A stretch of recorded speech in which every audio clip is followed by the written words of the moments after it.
एक सवाल आपके सामने दिया हुआ है कि x की वैल्यू दी हुई है, ठीक है, और x की वैल्यू जब दी गई है तो आपसे एक एक्सप्रेशन की वैल्यू पूछी जा रही है कि बताओ इसकी वैल्यू क्या होगी।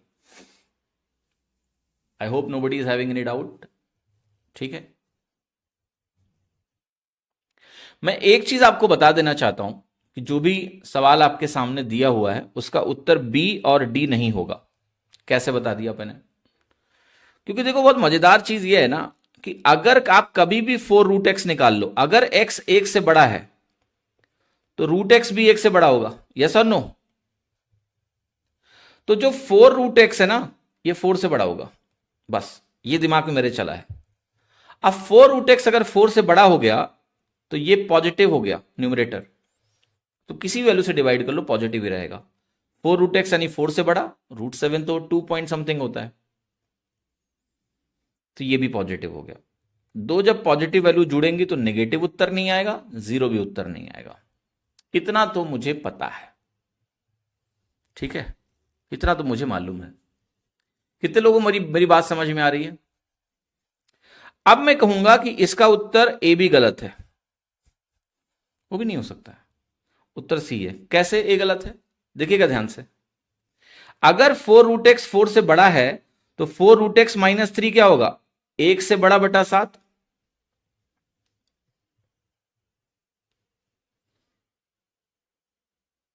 ध्यान से देखना, यानी जो पहली वैल्यू है ये 1/7 से बड़ी हुई या नहीं हुई?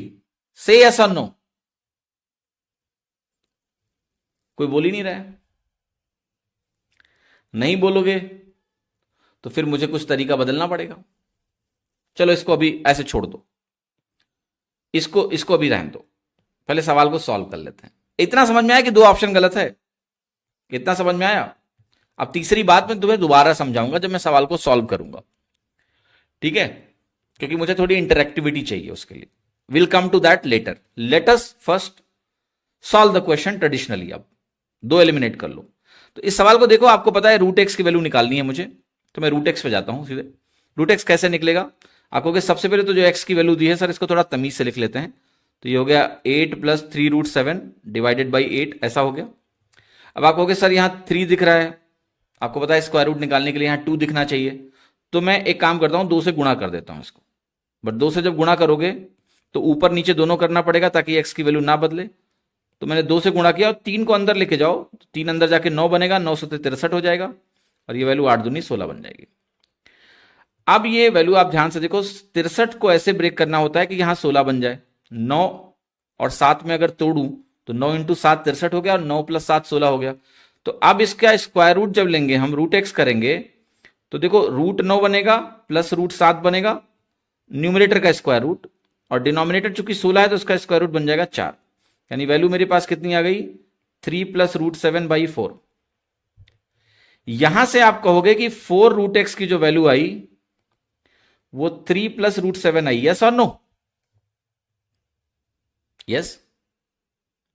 तो अब मुझे बताइए जरा, अगर मैं इस सवाल में जाकर 4√x -3, 4√x की वैल्यू मैं 3 + √7 रखूं, 3 + √7 रखते ही 3 और 3 कट जाएगा, क्या ये वैल्यू √7/7 आ गई? यस और नो? यस और नो? आप कहोगे बिल्कुल सर। आई कि नहीं आई?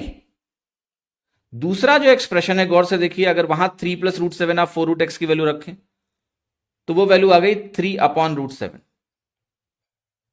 जब आप इस √7 से नीचे काटेंगे तो ये 1/√7 बन जाएगा, आंसर आ गया 4/√7।